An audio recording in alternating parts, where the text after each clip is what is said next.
The first thing I noticed entering my parents' house was the smell of roasted turkey mixed with judgment. Heavy, familiar, unspoken. My name is Elena Parker. I'm 32 years old. That Thanksgiving, my family thought I was still a failure. "I'll take your coat," my mother said, brushing past me. Her smile was tight, scanning for someone more impressive. At the table, my father cleared his throat. My sister Claire sat near her fiancé Ethan, the billionaire everyone whispered about. Calm, confident designer suit. "So Elena," my uncle said, carving turkey like a weapon. "Still freelancing?" Claire smiled, not kindly. "She doesn't like to talk about it," she added. "Elena's always been private failure." That's what they meant. They laughed softly. Controlled polite cruelty. "And since you're the only one not hosting," my mother said, sliding a wine bottle toward me. "Why don't you pour?" The table went silent. Not a request. I picked up the bottle, pouring wine into glasses, always full for them, never for me. Each pour deliberate, confirming my place. When I reached Ethan, his hand twitched. The glass slipped, shattered. No one laughed. He stared at me.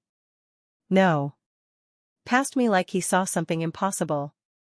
President. Every chair froze. Every fork paused.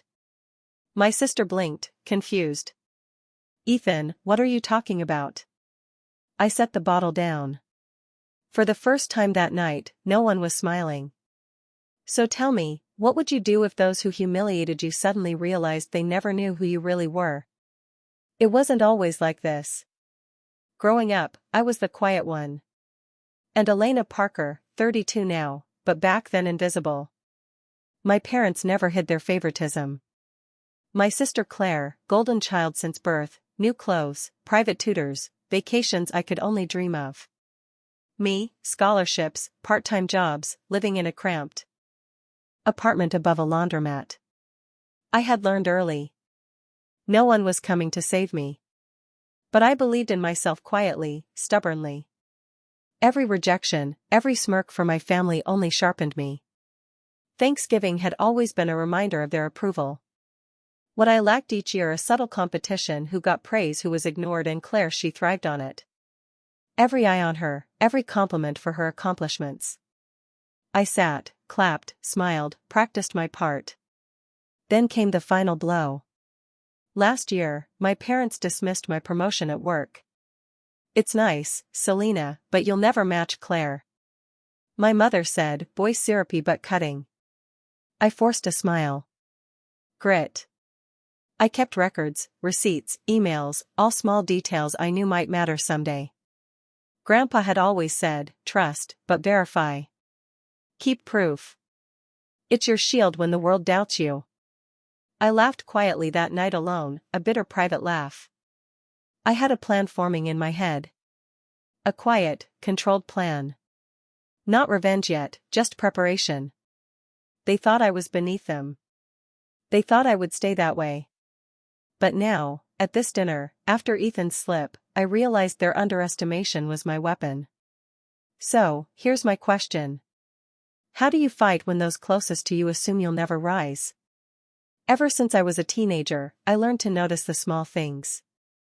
The whispers, the glances, the documents hidden in piles of paper. My grandfather, the one person who saw me, had always taught me the value of proof.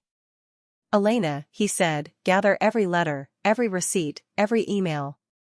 One day it might save you." I laughed back then, thinking it was old-fashioned advice. But sitting at that Thanksgiving table, watching my family smirk and judge, I finally understood. Those years of keeping records, saving emails, tracking investments, they weren't just habits, they were armor. Claire leaned toward her fiancé, whispering. I caught a glimpse of her smug smile. My parents, too, seemed untouchable in their world of designer suits and forced confidence. But I had something they didn't. Awareness, preparation, patience. When Ethan's voice cracked, calling me president, I felt a ripple. It wasn't just surprise. It was recognition. Recognition that I had risen while they assumed I would stay small. That night, my mind raced. How far behind were they in knowing who I had become? How blind had their arrogance made them? I touched my phone, glanced at emails from my grandfather's old accounts, at notes and folders I'd meticulously saved. Every receipt of my career's success, every congratulatory letter, every small victory, they were all here. They had underestimated me completely. And that underestimation would be my advantage. So I ask you, when those who doubt you are blind to your growth, do you strike immediately or wait for the perfect moment? The next morning, I woke to messages that made my stomach twist. My family had been quietly plotting, thinking I would notice. Claire's fiancé, Ethan, had only unknowingly exposed their scheme by calling me president. That single word shifted the entire dynamic. I pulled out my files, folders I had organized meticulously over the years. Every promotion, every contract, every acknowledgement of my success, everything my family ignored was here. They assumed ignorance, but I had foresight. Grandpa had always said, people underestimate what they cannot see, document it, or lose it. I called my mentor, a retired attorney who had guided me through tricky family situations before. I needed to understand the full weight of what was happening. Every document, every signed agreement, every notarized record, they had twisted, forged, or misrepresented it to gain leverage. My parents had never tried to hide their intentions completely. The emails I uncovered between Claire and Richard, the family lawyer, revealed plans to divert recognition, investments, and even my career opportunities. Their arrogance was astounding. They believed my compliance was inevitable.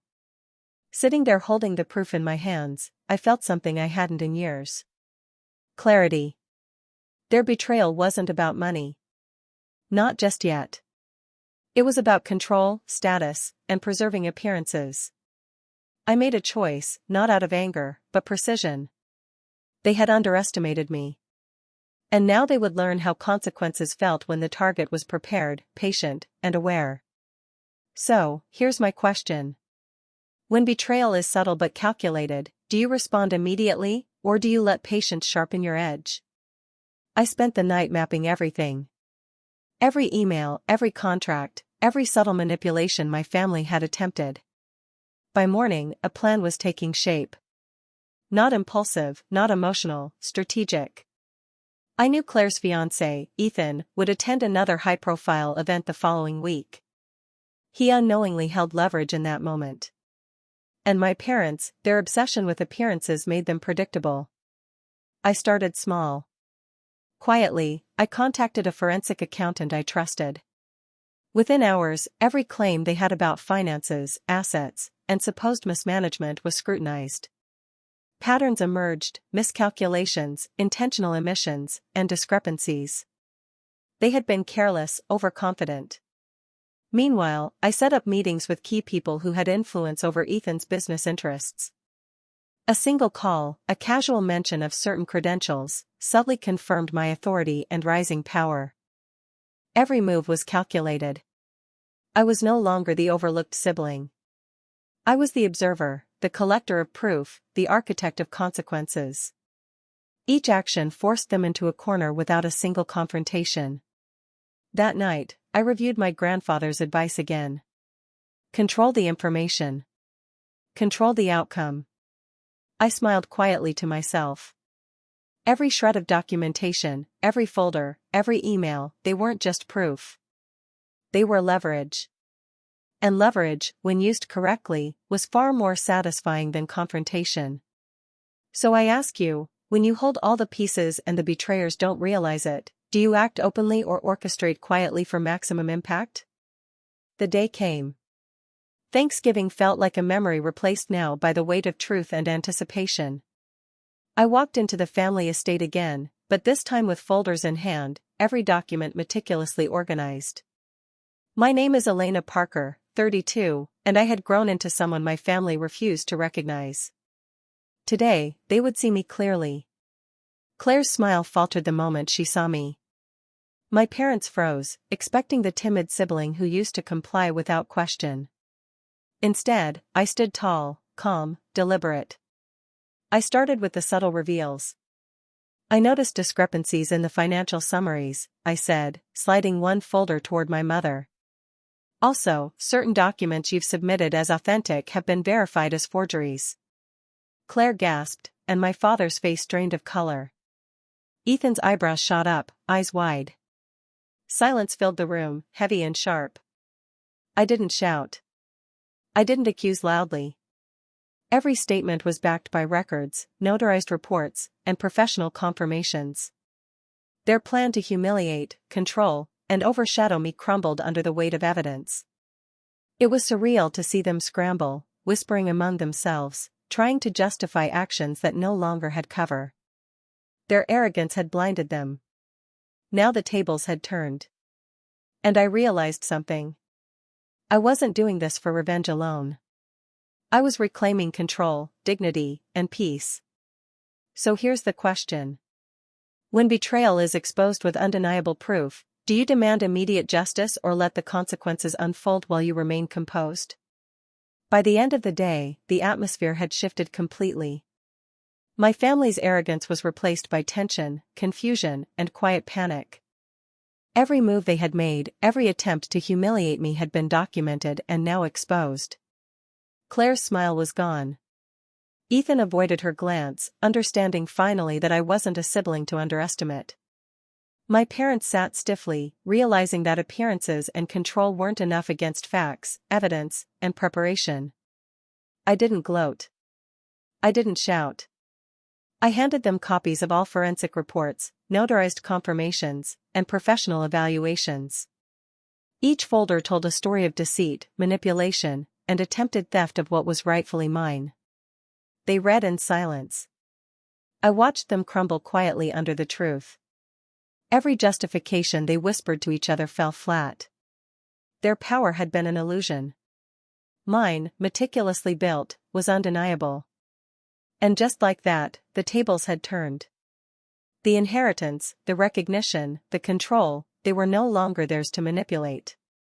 I had reclaimed what they tried to take and done it with precision, patience, and dignity. I walked away that day knowing my grandfather would have been proud. My family's betrayal had been painful, but the response, calculated, just, and firm, restored my life. So here's my question.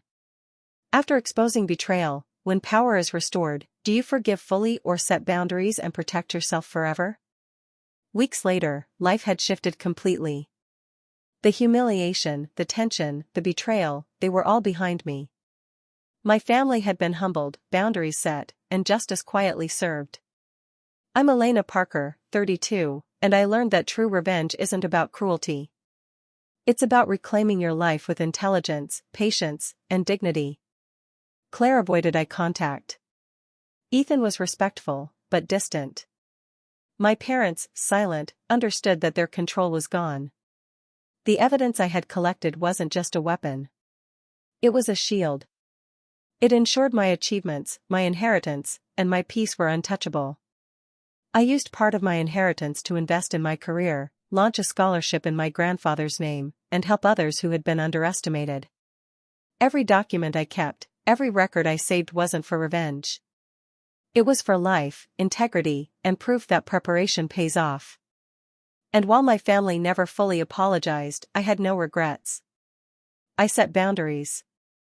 I established low contact. I knew forgiveness wasn't necessary for peace, only clarity, justice, and self-respect. Looking at my grandfather's picture on the wall, I smiled. His lessons, his guidance, his foresight, they had given me more than wealth. They had given me strength, grit, and the tools to rise above betrayal. So, here's my final question. After betrayal, humiliation, and calculated revenge, do you rebuild quietly or let the lessons shape the legacy you leave behind?